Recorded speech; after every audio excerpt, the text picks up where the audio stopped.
पडतो आहे। सकाळपासूनच पावसाच्या सरी डोंबिवली भर बघायला मिळत आहेत। तोक्ते चक्रीवादळाचा तडाखा मुंबईच्या ट्रॉम्बे जेट्टीला सुद्धा बसला। या ठिकाणी सोसाट्याचा वारा वाहतो आहे। मुसळधार पाऊस तर कोसळतोच आहे आणि उसळणाऱ्या मोठ्या लाटांमुळे काही बोटींचं नुकसानही झालेलं आहे। या वादळामुळे झालेल्या नुकसानीचा आढावा घेण्याकरता स्थानिक खासदार राहुल शेवाळे यांनी ट्रॉम्बे कोळीवाडा इथं भेट दिली। कोळी बांधवांशी संवाद साधला आणि परिस्थितीचा आढावा घेतला। ट्रॉम्बे जेट्टीचा हा भाग आहे। खूप बोटींचं नुकसान झालेलं आहे। या वादळी वाऱ्यामुळे लाटा सुद्धा खूप मोठ्या आहेत। त्यामुळे वादळी वारा, मुसळधार पाऊस आणि लाटांचा तडाखा यामुळे बोटींचं नुकसान झालेलं आहे। खासदार राहुल शेवाळे हे ट्रॉम्बे जेट्टी परिसरामध्ये पोहोचले आणि तिथल्या कोळी बांधवांशी त्यांनी संवाद साधला। काही कोळी बांधवांचं बांधलेल्या बोटी असतात त्यांचं खूप मोठं नुकसान झालेलं आहे। पाऊस आणि लाटांमुळे काही बोटी वाहून गेल्याचं सुद्धा बघायला मिळत आहे, तर काहींना पाण्यात उतरून या बोटी पुन्हा किनाऱ्यापर्यंत आणाव्या लागलेल्या आहेत।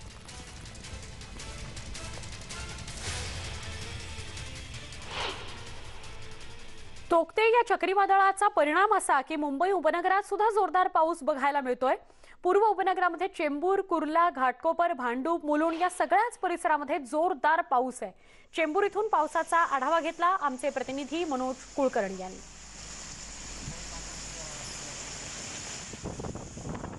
तोक्ते वादळाचा परिणाम आता मुंबईवर सुद्धा जाणवू लागलेला आहे। आज सकाळपासूनच मुंबईत ढगाळ वातावरण आहे, त्याचबरोबर सोसाट्याचा वारा सुद्धा वाहत आहे आणि पाऊस सुद्धा पडत आहे। कधी जोरात पाऊस बरसतोय तर कधी हळूवारपणे बरसतोय। राहून राहून हा पाऊस पडतोय। आपण आहोत आता घाटकोपर या ठिकाणी आणि घाटकोपर या ठिकाणची दृश्य बघू शकतो।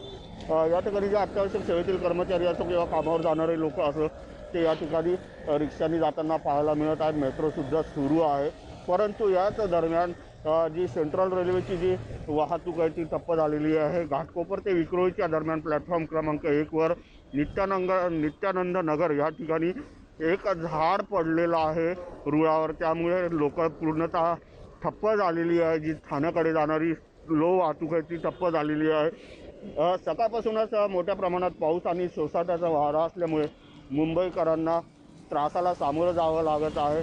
पुढचे 24 तास अजून अशाच प्रकारची मुंबईत वातावरण राहणार आहे, त्यामुळे मुंबईकरांनी काम असेल तरच घराबाहेर पडणं आवश्यक आहे।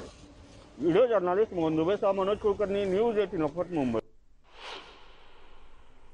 तोक्ते चक्रीवादळाचा परिणाम मुंबईसह वेगवेगळ्या उपनगरांमध्ये सुद्धा बघायला मिळतो आहे। या सगळ्याचे अपडेट्स आपण घेत राहूया, पण एक छोटासा ब्रेक। पुन्हा पहा फक्त न्यूज 18 लोकमत।